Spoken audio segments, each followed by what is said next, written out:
Okay so hello everyone. इस video में बात करने वाला है नेटवर्किंग डिवाइसेस के बारे में। तो इस वीडियो में डिस्कस करेंगे टोटल 10 डिवाइसेस के बारे में और ये जो वीडियो है वो बहुत इंपॉर्टेंट होने वाली है अगर आपके एग्जाम के पॉइंट ऑफ व्यू से देखें या फिर GATE UGC NET university exam किसी भी एग्जाम पॉइंट ऑफ व्यू से ये वीडियो जो है बहुत इंपॉर्टेंट होती है क्योंकि नेटवर्किंग डिवाइसेस कंप्यूटर नेटवर्क का हम बोल सकते हैं बेस है।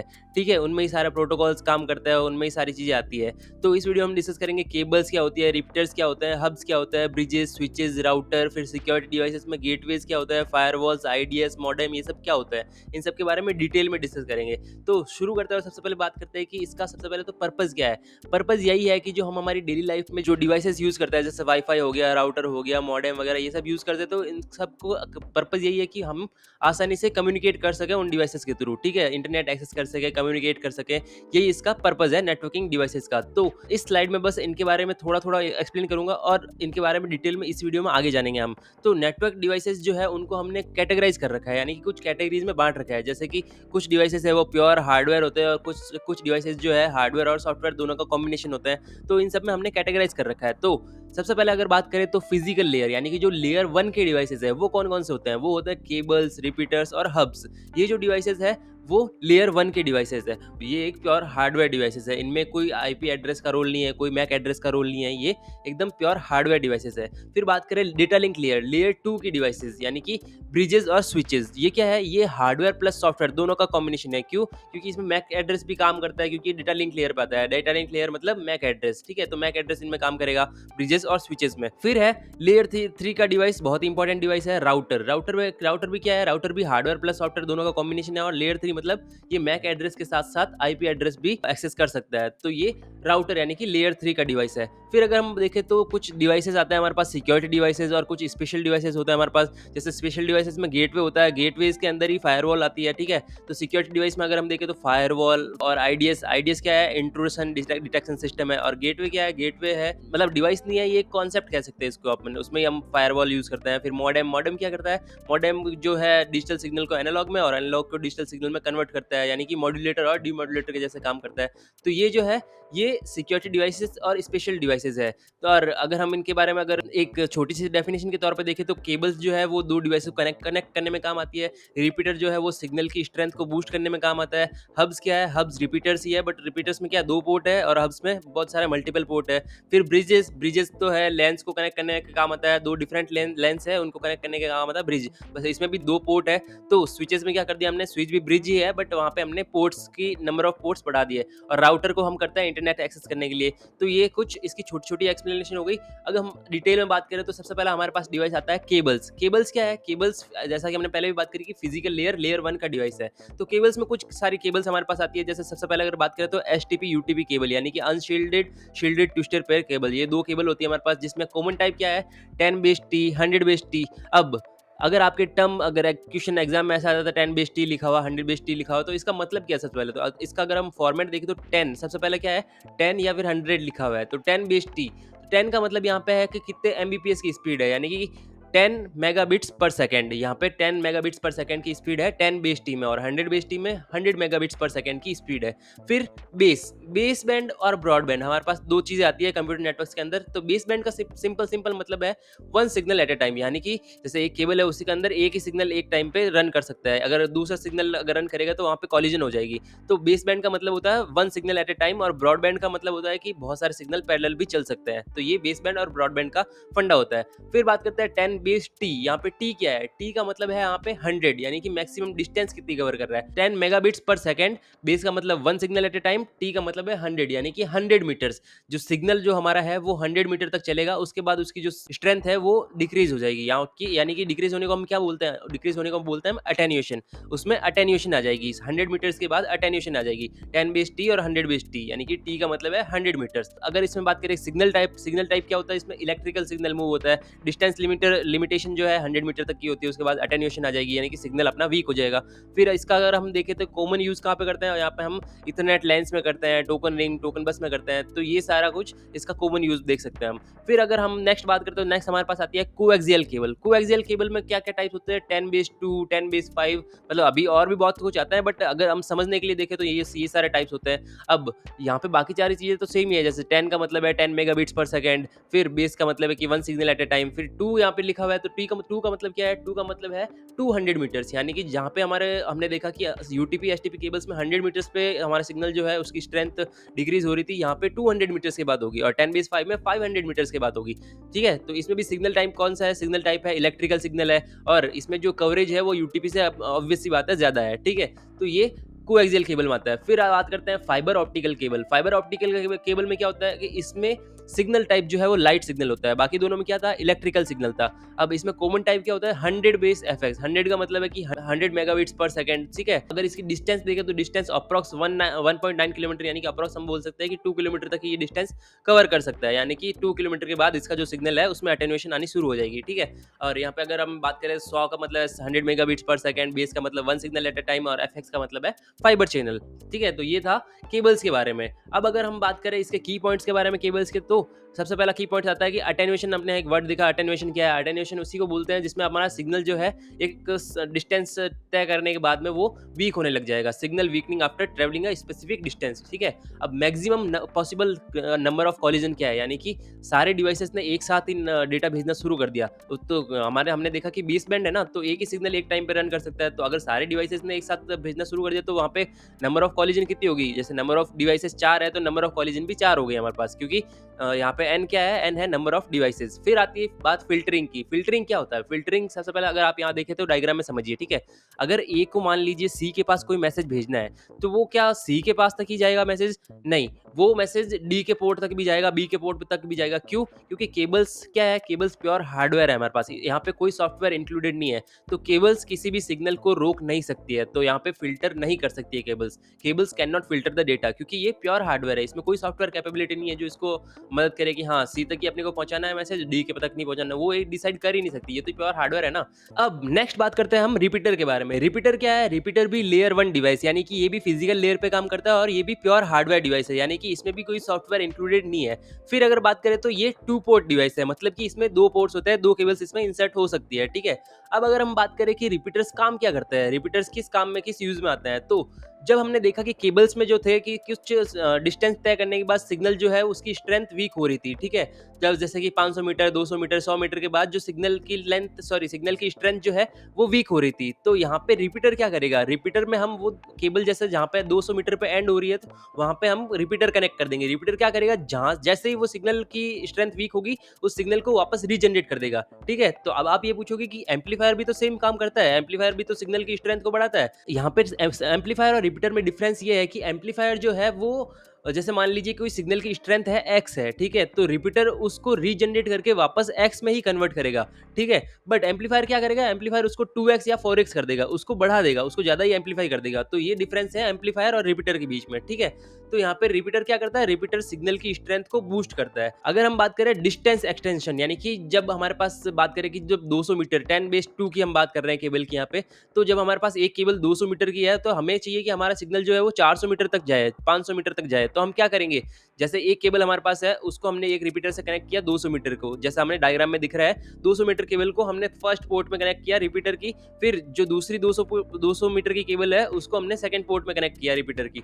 जैसे ही सिग्नल 200 मीटर ट्रेवल किया, वहाँ पे सिग्नल जो है वो वीक होने लग गया, तो रिपीटर ने क्या किया? वापस से उस सिग्नल की स्ट्रेंथ को बढ़ा के सेम स्ट्रेंथ पर वापस कर दिया। तो क्या हुआ? हमारा सिग्नल, जो केबल पहले 200 मीटर तक सिग्नल फॉरवर्ड कर रही थी, वो ही केबल अब 400 मीटर तक हमें सिग्नल फॉरवर्ड कर रही है उसी स्ट्रेंथ के साथ। ठीक है? तो हमारा सिग्नल जो है वेस्ट नहीं हो रहा है। तो रिपीटर क्या काम करता है? रिपीटर सिग्नल की स्ट्रेंथ को बूस्ट करने का काम करता है। नेक्स्ट अगर हम बात करें तो फॉरवर्डिंग, क्या जैसे हम डायग्राम में भी देख सकते हैं, अगर ए को मान लो ई तक मैसेज भेजना है, तो क्या रिपीटर फॉरवर्डिंग का काम करता है? यस, रिपीटर उसको फॉरवर्ड करेगा मैसेज को, क्योंकि यहाँ पे कोई सॉफ्टवेयर काम नहीं कर रहा है जो उसको रोके या नहीं रोके। ठीक है? तो यहाँ पे रिपीटर जो है फॉरवर्ड करेगा, forward signal between connected segments. फिर बात करते हैं फिल्टरिंग की। फिल्टरिंग जैसा भी हमने केबल में भी देखा, केबल भी क्या था? प्योर हार्डवेयर था। रिपीटर भी क्या है? प्योर हार्डवेयर है। तो ये भी फिल्टर नहीं कर सकता, ये भी उस सिग्नल को रोक नहीं सकता। क्यों? ये तो एक हार्डवेयर है ना, सॉफ्टवेयर में फंक्शनैलिटी होती है किसी भी चीज को रोकने की, किसी भी चीज को नहीं रोकने की। अगर मान लो ए को ई तक मैसेज भेजना है, तो वो मैसेज डी के पोर्ट तक भी जाएगा, एफ के पोर्ट तक भी जाएगा। ठीक है? तो ऐसा नहीं बोल सकते कि यहाँ पे हम सिर्फ सिग्नल को रोक सकते हैं रिपीटर के थ्रू। ठीक है? तो यहाँ पे फिल्टरिंग नहीं होती है। फिर बात करें अगर कॉलिजन डोमेन, यहाँ पे maximum possible number of collision कितनी है? यहाँ पे भी अगर सारे डिवाइसेस एक साथ सिग्नल भेजना शुरू कर दिया, तो यहाँ पे भी कॉलिजन डोमेन कितना है? n। ठीक है? तो यहाँ पे भी जितने डिवाइसेस होंगे उतनी की उतनी कॉलिजन होगी। जैसे यहाँ पे 6 डिवाइसेस है डायग्राम में, तो यहाँ पे हमारे पास 6 नंबर ऑफ कॉलिजन हमारे पास पॉसिबल है, ठीक है? और यहाँ पे कोई बफर या फिर कोई मेमोरी नहीं है, यानी कि रिपीटर में ऐसा कोई वो नहीं है कि स्टोर एंड फॉरवर्ड का मेथड, जो हम आगे आने वाले डिवाइसेस में देखेंगे उसमें स्टोर एंड फॉरवर्ड का भी मेथड होगा, जिसमें सिग्नल उसके पास आएगा, पैकेट्स या फिर मैसेज उसके पास आएगा तो वो उसको स्टोर करेगा फिर भेजेगा, ठीक है? तो यहाँ पे रिपीटर्स में ये फंक्शनैलिटी नहीं होती है, नो बफर नो मेमोरी। फिर बात करते हैं नेक्स्ट डिवाइस के बारे में। नेक्स्ट डिवाइस हमारे पास है हब। हब भी क्या है, लेयर 1 का डिवाइस है, फिजिकल लेयर पे ये भी काम करता है और ये भी प्योर हार्डवेयर डिवाइस है, यहाँ पे भी सॉफ्टवेयर कोई काम नहीं करता है, ठीक है? अब हब क्या है, हब है एक रिपीटर ही है, बट रिपीटर में क्या था, रिपीटर में 2 पोर्ट्स थे, हब में क्या है, मल्टीपल पोर्ट्स है, हमारे पास मल्टीपल हम लेंस को कनेक्ट कर सकते हैं यहाँ पे। तो जब हमने स्टार टोपोलॉजी के बारे में बात करी थी तब हमने देखा था कि एक सेंट्रलाइज हब था वो जो सारे डिवाइस से कनेक्टेड था। तो हब क्या करता है, हब बेसिकली उसका काम है, हब करता है ब्रॉडकास्टिंग, यानी कि जो मैसेज उसके पास आएगा वो सारे पोर्ट्स तक वो भेज देगा, बट जिस डिवाइस के पास उसका जैसे मान लो डेस्टिनेशन एड्रेस होगा वही उसको रिसीव कर पाएगा। तो हब का काम है ब्रॉडकास्ट कर देना डेटा को। फिर नो बफर और मेमोरी और टू स्टोर पैकेट्स, इसमें भी कोई मेमोरी नहीं होती है। फिर सिग्नल डिस्ट्रीब्यूशन, यानी कि ये मल्टीपल डिवाइसेस को नेटवर्क के अंदर कनेक्ट करता है, कौन करता है, हब, ठीक है? फिर स्टेटस इंडिकेशन, यानी कि जब हमने रिपीटर की बात करी तो रिपीटर में ऐसी कोई फंक्शनैलिटी नहीं थी, वो हमें ये बताए कि जो हमारा पोर्ट है वो खराब है या फिर जो हमारा स्विच है वो सॉरी रिपीटर है वो ऑन है या नहीं है, ठीक है? तो यहाँ पे एक फंक्शनैलिटी एक्स्ट्रा आती है हमारे पास हब्स में, वो हमें ये बताएंगे, यहाँ पे एक एलईडी लाइट होती है जो हमें बताएगी ये ऑन है या नहीं है, यहाँ पे कौन सा पोर्ट काम कर रहा है नहीं कर रहा है, ये हब में फंक्शनैलिटी आती है हमारे पास। तो ये हब की एक्स्ट्रा फंक्शनैलिटी होती है। अब हब क्या फॉरवर्डिंग करेगा? यस, हब भी एक प्योर हार्डवेयर डिवाइस है, तो वो भी फॉरवर्डिंग करेगा, वो भी जो मैसेज है वो आगे तक भेजेगा। अब नेक्स्ट अगर हम बात करें फिल्टरिंग, क्या हब फिल्टरिंग करेगा? नहीं, फिल्टरिंग नहीं करेगा। क्यों? जब हमने देखा कि केबल्स और जो रिपीटर्स है वो भी कंप्लीट हार्डवेयर है, वहां भी सॉफ्टवेयर नहीं था, हब्स में भी सॉफ्टवेयर नहीं है, तो वो भी फिल्टरिंग नहीं कर सकता, वो डिसाइड नहीं कर सकता कि किस डिवाइस को डेटा भेजना है, किस डिवाइस को डेटा नहीं भेजना है, ठीक है? तो ये हब नहीं कर सकता, यहाँ पे फिल्टरिंग पॉसिबल नहीं है, वो सिग्नल को रोक नहीं सकता है हब, ठीक है? अगर हम बात करें कोलिजन डोमेन की, तो कोलिजन जो है हब के बाहर पॉसिबल नहीं है, हब के अंदर पॉसिबल है। One collision domain for all connected devices, ठीक है? तो यहाँ पे भी नंबर ऑफ कोलिजन कितनी हो जाएगी, n हो जाएगी, क्योंकि सारे डिवाइसेस है जो सारे एक साथ भेजना शुरू कर दिया सिग्नल, तो वहाँ पे n number of collision possible है। अब अगर हम बात करें नेक्स्ट हमारे पास आता है ब्रिजेस। ब्रिजेस अब यहाँ पे देखें तो लेयर 2 के डिवाइसेस होते हैं ब्रिजेस, यानी कि ये फिजिकल लेयर पे भी काम करते हैं और डेटा लिंक लेयर पे भी काम करते हैं। यानी कि डेटा लिंक लेयर का मतलब क्या है, डेटा लिंक लेयर मतलब यहाँ पे अब मैक एड्रेस यूज होगा। मैक एड्रेस यानी कि कोई भी मशीन होती है उसका एक यूनिक एड्रेस होता है, मैक एड्रेस, ठीक है? अगर हम बात करें ब्रिजेस के बारे में तो ये हार्डवेयर और सॉफ्टवेयर दोनों का कॉम्बिनेशन होता है। फिर ये भी 2 पोर्ट डिवाइस है, एज रिपीटर ये भी 2 पोर्ट डिवाइस है ब्रिज। जो ब्रिज है वो क्या करेगा, वो डिफरेंट लेंस को जोड़ने के लिए काम आएगा। लैन मतलब होता है लोकल एरिया नेटवर्क, तो जो ब्रिज है वो डिफरेंट लेंस, जैसे कि एक तरफ जैसे हम डायग्राम में भी देख पा रहे हैं, एक तरफ ring topology token ring connected है, फिर दूसरी तरफ बस टोपोलॉजी टोकन बस कनेक्टेड है, ठीक है? तो यहाँ पे क्या हुआ, ब्रिज जो है वो अलग अलग लेंस को जोड़ने के काम आ रहा है हमारे पास। फिर अगर हम बात करें मैक एड्रेस प्रोसेसिंग, जो ब्रिज में है एक टेबल सेव होती है, ठीक है? तो वो टेबल क्या करती है, वो हमें डिसाइड करती है कि ए को जब ई के पास मैसेज भेजना है तो कैसे भेजना है, ठीक है? तो वो मैक एड्रेस प्रोसेसिंग होता है। फिर बात करते हैं अगर फॉरवर्डिंग की, तो यस ये भी फॉरवर्ड करेगा, पर इसमें यहाँ पे हमारे पास एक और टर्म आ जाती है, यहाँ पे क्या टर्म आ जाती है, स्टोर एंड फॉरवर्ड। ब्रिज क्या करता है, स्टोर एंड फॉरवर्ड। जो डेटा जो सिग्नल हम भेजेंगे वो ब्रिज पहले अपने अंदर स्टोर करेगा फिर आगे फॉरवर्ड करेगा। अगर मान लो कि कोई और भी डिवाइस भेजना चाह रहा है तो उसको भी अलाउ करेगा ये यहाँ पे, ठीक है? फिल्टरिंग तो हमने बाकी सब में देखा क्योंकि कोई फिल्टरिंग नहीं थी, फिल्टरिंग यहाँ पे ब्रिजेस में आती है कि हाँ ब्रिजेस जो है वो फिल्टरिंग कर सकता है। जैसे मान लो कि ए को ई के पास कोई मैसेज भेजना है तो वो डी को और एफ तक नहीं जाएगा, वो खाली ई तक जाएगा, ठीक है? और अगर मान लो ए को सी तक कोई मैसेज भेजना है तो वो दूसरी साइड भेजेगा ही नहीं, टोकन बस की साइड भेजेगा ही नहीं, सी को ही भेजेगा। तो वहाँ पे फिल्टरिंग पॉसिबल है ब्रिजेस के अंदर, ठीक है? ब्रिजेस यहाँ पे सिग्नल को रोक भी सकते हैं, सिग्नल को अपने अंदर स्टोर एंड फॉरवर्ड ये भी मेथड यूज करते हैं ब्रिजेस, ठीक है? अब नेक्स्ट अगर बात करें तो ब्रिजेस कितने टाइप के होते हैं, ब्रिजेस होते हैं हमारे पास 2 टाइप के, स्टैटिक ब्रिजेस, डायनामिक ब्रिजेस। तो आप ये चीज समझने की ट्राई कीजिए। स्टैटिक ब्रिज में हम क्या करते हैं, स्टैटिक ब्रिज में हम करते हैं कि कोई भी नेटवर्क एडमिनिस्ट्रेटर, कोई भी हमारे पास एक आदमी है, पर्सन है, वो क्या करेगा, यहाँ पे मैनुअली टेबल राइट करेगा, वहाँ पे टेबल में लिखेगा कुछ एंट्रीज, ठीक है? बट डायनामिक में हमारे पास क्या होगा, डायनामिक में कोई हमारे पास एडमिनिस्ट्रेशन नहीं होगा, वहाँ पे सिस्टम डिसाइड करेगा, ऑटोमेटिकली वहाँ पे टेबल बनेगी। अब टेबल किस चीज की बनेगी, हम पहले बात करते हैं स्टैटिक ब्रिजेस की। स्टैटिक में क्या होता है, जैसे हमने डायग्राम में देख रहे हैं तो यहाँ पे हमारे पास 2 पोर्ट है, P1 और P2, और 6 मशीन है, M1 M2 M3 M4 M5 M6, ठीक है? तो यहाँ पे सबसे पहले स्टैटिक ब्रिज में जो नेटवर्क एडमिनिस्ट्रेशन आदमी है, पर्सन है, वो क्या करेगा, वहाँ पे मैन्युअली एंट्री करेगा। हाँ, जो कि मैं M1 मशीन है वो P1 से कनेक्टेड है, M2 भी P1 से, M3 भी P1 से और M4, M5 और M6 P2 से कनेक्टेड है। तो ये एंट्री उसने कर दी। जैसे मान लो अब M1 को मैसेज भेजना है M6 को, तो वो देखेगा टेबल उस ब्रिज के अंदर है, तो ब्रिज क्या डिसाइड करेगा कि हाँ, जो M6 मशीन है वो P2 पोर्ट से लिंक्ड है, तो वो M1 का मैसेज M6 तक पहुँचा देगा P2 पोर्ट के माध्यम से, ठीक है? बट यहाँ पे इसके डिसएडवांटेज क्या है? डिसएडवांटेज ये है कि अगर मान लो मैंने M2 की मशीन P2 की पोर्ट पे शिफ्ट कर दी या फिर हमारा मैक एड्रेस चेंज कर दिया, हालाँकि ऐसा कर नहीं सकते मैक एड्रेस चेंज, बट हर एक डिवाइस का अलग-अलग मैक एड्रेस होगा, जो वाईफ़ाई कनेक्टेड है, जो केबल कनेक्टेड है, उसका अलग-अलग मैक एड्रेस है ना। अगर मान लो मैक एड्रेस चेंज हो गया, ठीक है? अगर M2 को हमने P2 के पोर्ट से कनेक्ट कर दिया, तो वहाँ पे हमें बार-बार टेबल में चेंज करना पड़ेगा, जो कि स्टैटिक ब्रिजेस को इसलिए हम लेस यूज़ है, यानी कि उसका हम यूज़ नहीं करते हैं इतना ज़्यादा, ठीक है? अब यहीं पे अगर हम बात करें डायनामिक ब्रिजेस की, तो डायनामिक ब्रिजेस में क्या होगा, वहाँ पे पहले सबसे पहले तो हमारे पास टेबल जो है वो खाली होगी, ठीक है? वहाँ पे कोई एंट्री नहीं होगी। तो अगर मान लो M1 को M6 को मैसेज भेजना है, तो वहाँ पे क्या है, जो सिग्नल है उसमें क्या है, M1 का सोर्स एड्रेस और M6 का डेस्टिनेशन एड्रेस ये है, ठीक है? तो यहाँ पे सबसे पहले क्या आएगा, जब M1 मैसेज भेजेगा ब्रिज के पास, तो ब्रिज क्या करेगा, सारे डिवाइस में ब्रॉडकास्ट कर देगा मैसेज। जिससे क्या होगा, जिससे जो M6 है वो रिसीव कर लेगा, क्योंकि उसका डेस्टिनेशन एड्रेस है उसमें। तो जैसे ही रिसीव किया, तो उसको ब्रिज को पता चल गया कि यहाँ जो है M6 वो P2 से कनेक्टेड है, और फिर M6 क्या करेगा, वापस एक्नॉलेजमेंट भेजेगा, वापस रिप्लाई भेजेगा M1 को कि आपका जो मैसेज है मुझे मिल गया है। तो वो वापस ब्रिज के पास जाएगा एक्नॉलेजमेंट वो, तो उसको पता चल जाएगा जो M1 है वो P1 पोर्ट से कनेक्टेड है। ऐसे ही करके जो 6 की 6 मशीन है ऐसे ही सिग्नल भेजेगी, तो सारे ब्रॉडकास्ट में हमें पता चल गया। फिर जो जो टेबल बनी हमारे पास वो ऑटोमेटिकली बन गई। शुरुआत में तो ये डिफिकल्ट था, क्योंकि शुरुआत में सबको ब्रॉडकास्ट करना पड़ रहा था, बट जब एक बार टेबल रेडी हो जाती है, उसके बाद वो बहुत ही इफिशिएंट हो जाता है डायनामिक ब्रिजेस। तो ये था डिफरेंस स्टैटिक और डायनामिक ब्रिजेस में। स्टैटिक में नेटवर्क एडमिनिस्ट्रेशन मैन्युअली टाइप करता है, डायनामिक में सिस्टम ऑटोमेटिकली राइट करता है टेबल को, ठीक है? नेक्स्ट अगर हम बात करें, तो next store and forward method bridge है, जो वो स्टोर एंड फॉरवर्ड मेथड का यूज करता है, जैसा हमने पहले भी बात करी। फिर कॉलिजन डोमेन, यहाँ पे कॉलिजन क्या होगी, यहाँ पे नंबर ऑफ कॉलिजन बहुत ज्यादा कम हो जाएगी। क्यों? क्योंकि ये स्टोर एंड फॉरवर्ड मेथड का यूज करता है ब्रिज। यहाँ पे अगर मान लो किसी M2 को भी एक साथ मैसेज भेजना है, तो वो M1 का मैसेज उसने स्टोर कर लिया, M2 का भी मैसेज स्टोर करके वापस आपको एक दूसरे के सेपरेट मैसेज वापस भेज देगा वो। तो यहाँ पे कॉलिजन डोमेन बहुत ही कम हो गया।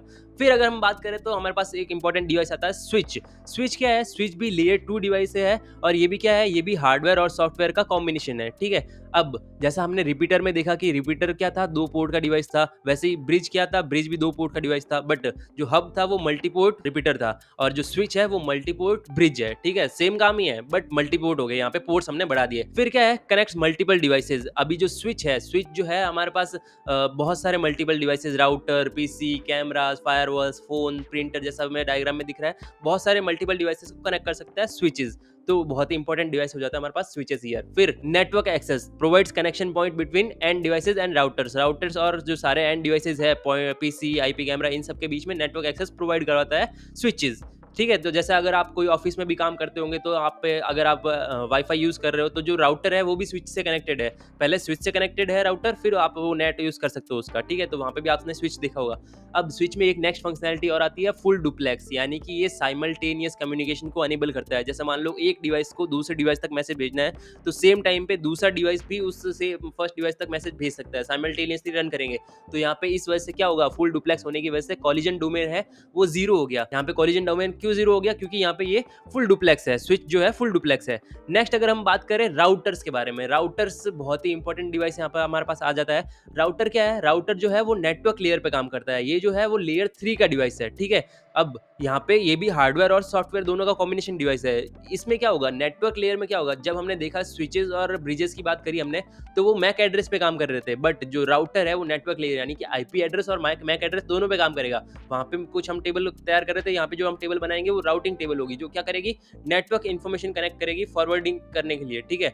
तो यहाँ पे फॉरवर्डिंग कर सकता है राउटर, आईपी प्रोसेसिंग, यानी कि ये आईपी एड्रेसेस के साथ काम करता है, मैक एड्रेसेस के साथ भी काम करता है, ठीक है? फिर एक टर्म आती है यहाँ पे हमारे पास फ्लूडिंग। फ्लूडिंग क्या होती है, फ्लूडिंग जब मान लो राउटर डिसाइड नहीं कर पा रहा है कि कौन से डिवाइस की तरफ हमें डेटा भेजना है, तो वो एक तरफ से क्या करेगा, ब्रॉडकास्ट कर देगा सारे डिवाइसेस को डेटा। तो यहाँ पे इसको बोलते हैं फ्लूडिंग। तो ये फ्लूडिंग भी पॉसिबल है राउटर्स के अंदर, ठीक है? फिर आती है फिल्टरिंग। फिल्टरिंग क्या होती है, फिल्टरिंग जैसे मैंने बनाया कि सिग्नल को रोकने की पावर, हाँ, राउटर के अंदर सिग्नल को रोकने की पावर है, तो फ़िल्टरिंग भी पॉसिबल है राउटर के अंदर। Can stop packets based on routing rules, ठीक है? तो राउटिंग टेबल में जब हमने देखा, तो जो नेटवर्क की इन्फॉर्मेशन है वो राउटिंग टेबल के अंदर कंटेन होती है, तो यहाँ पे फ़िल्टरिंग भी पॉसिबल है, ठीक है? फिर अगर हम बात करें कोलिजन डोमेन की, तो यहाँ पे भी स्विचेस की तरह कोलिजन डोमेन है वो 0 है, क्योंकि ये भी क्या करता है, ये भी स्टोर एंड फॉरवर्ड मेथड को यूज़ करता है।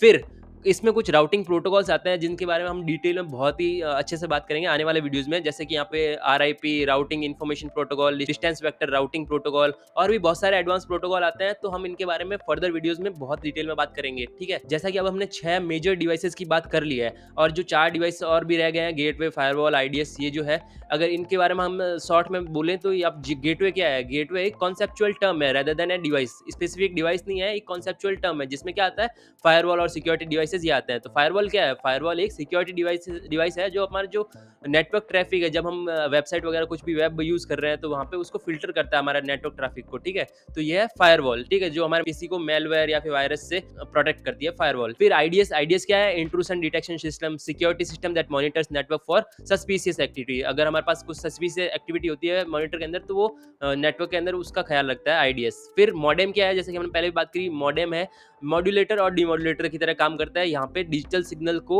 एनालॉग सिग्नल में कन्वर्ट करता है मॉडेम, और इसका उल्टा भी कर सकता है, वापस एनालॉग को डिजिटल में भी कन्वर्ट करता है मॉडेम। तो मॉड्यूलेटर और डीमॉड्यूलेटर की तरह काम करता है मॉडेम हमारा।